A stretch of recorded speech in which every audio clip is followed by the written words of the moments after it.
Hello friends, அஸ்ஸலாமு அலைக்கும். Welcome to Salha's kitchen. இன்றைக்கி நம்ம ரொம்பவே சூப்பரான ஒரு கிரேவி ரெசிபியை பற்றி தான் பார்க்க போகிறோம். மட்டன் சிக்கனுன்னு சாப்பிடணும்னு ஆசையாக இருக்குதா, உடனே இதை செஞ்சு சாப்பிடுங்க. ஏன்னா அவ்வளோ டேஸ்ட்டாகவும் இருக்கும், அவ்வளோ மனமாக, அவ்வளோ வாசமாக இருக்கும். ஸோ வாங்க அது எப்படி செய்கிறதுன்னு சொல்லி பார்த்துடலாம். ஒரு பாத்திரத்தை அடுப்பில் வச்சு சுடுதண்ணி வைக்கிறதுக்காக நல்லா ஹீட் ஆகணும். ஸோ தண்ணி வச்சுருக்கேன். மீன் மேக்கர் மூழ்கிற அளவு தண்ணி வைக்கணும். மீன் மேக்கரை போட்டு ஒரு கொதி வந்தால் போதும். கொஞ்சமாக சால்ட் ஆட் பண்ணி கொதிக்கிற டைமில் நம்ம ஸ்டவ் ஆஃப் பண்ணிவிட்டு நல்லா கொஞ்சம் ஊற விடணும். நீங்கள் கையில் மசிச்சு பார்த்தீங்கன்னா தெரியும், கொஞ்சம் அமுங்கும். அந்த மாதிரி இருந்துச்சுன்னு சொன்னால் மீன் மேக்கர் நல்லா குக் ஆயிடுச்சு, நல்லா ஊறி வந்துடுச்சு. ஸோ அதை நல்லா பிழிஞ்சு எடுத்துடணும். பிழிஞ்சு எடுத்துட்டா தான் தண்ணி எல்லாம் போயிடும். தண்ணி போனால் தான் கிரேவிக்கு டேஸ்ட்டு நல்லாயிருக்கும். 4 டேபிள் ஸ்பூன் அளவுக்கு ஆயில் ஊற்றிட்டு நல்லா சின்ன சின்ன பீஸாக வெங்காயத்தை கட் பண்ணி நல்லா பிரியாணிக்கு மாதிரி வறுத்து எடுக்கணும். பிரியாணிக்கு மாதிரி நல்லா ப்ரௌன் கலரில் வந்தால் தான் நமக்கு வெங்காயம் வந்தால் தான் டேஸ்ட்டு நல்லாயிருக்கும். பட்டை, கிராம்பு, ஏலக்காய், கல்பாசி ஒரு சின்ன பீஸ் போடுங்க. ஸோ அதிகமாக போட்டுறாதீங்க, வாசம் அதிகமாக இருக்கும். இதுவே நமக்கு கரெக்டான அளவாக இருக்கும். அதையும் போட்டு நல்லா வதக்கி விடுங்க. நல்லா கொஞ்சம் வாசம் வரும். அப்போ தான் இப்போ கருவேப்பிலை 2 கொத்து அளவுக்கு பிச்சு போட்டு நல்லா கிளறி விடுங்க. இதையும் நல்லா வதக்கி விட்டோம்னு சொன்னால் நல்லா வதங்கி வரும்.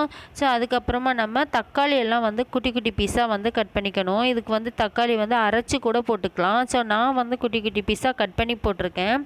நீங்கள் அரைச்சி போட்டிங்கன்னா உங்களுக்கு ஈஸியாக சீக்கிரமாகவே கிரேவி கூட ரெடி பண்ணிடலாம். இப்படி குட்டி குட்டி பீஸாக கட் பண்ணுற நேரம் வதங்குறதுக்கு லேட் ஆகும். ஸோ எனக்கு கட் பண்ணி போட்டால் தான் பிடிக்கும், நான் பண்ணியிருக்கேன். நீங்கள் அரைச்சி கூட ஊற்றிக்கலாம். பச்சை மிளகாயை லைட்டாக கீறிட்டு நீங்கள் ஆட் பண்ணுங்கள். ஆட் பண்ணிவிட்டு கிளறி விட்டுக்கிட்டே இருங்க. இதை அடுப்பில் நல்லா சிம்மில் வச்சு குக் பண்ணணும்.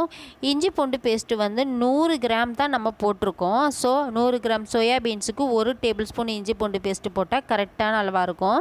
நீங்கள் அதிகமாக சோயாபீன்ஸ் எடுத்தீங்க அப்படின்னா இதை அப்படியே டபுளாக போட்டுக்கோங்க.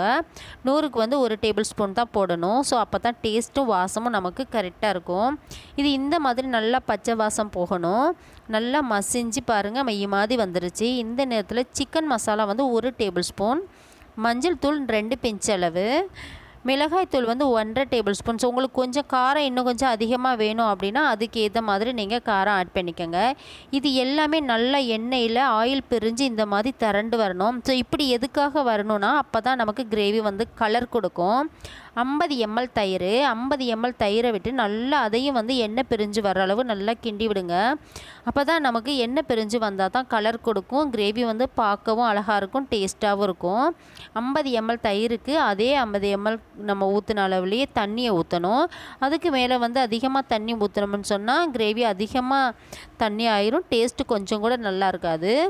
இதை நல்லா கொதிக்க விட்டுருங்க. நம்ம இதை வத்தெல்லாம் விட வேண்டாம், நல்லா கொதித்து வரட்டும். தேவைக்கு நம்ம சால்ட்டும் கொஞ்சம் ஆட் பண்ணிக்கலாம்.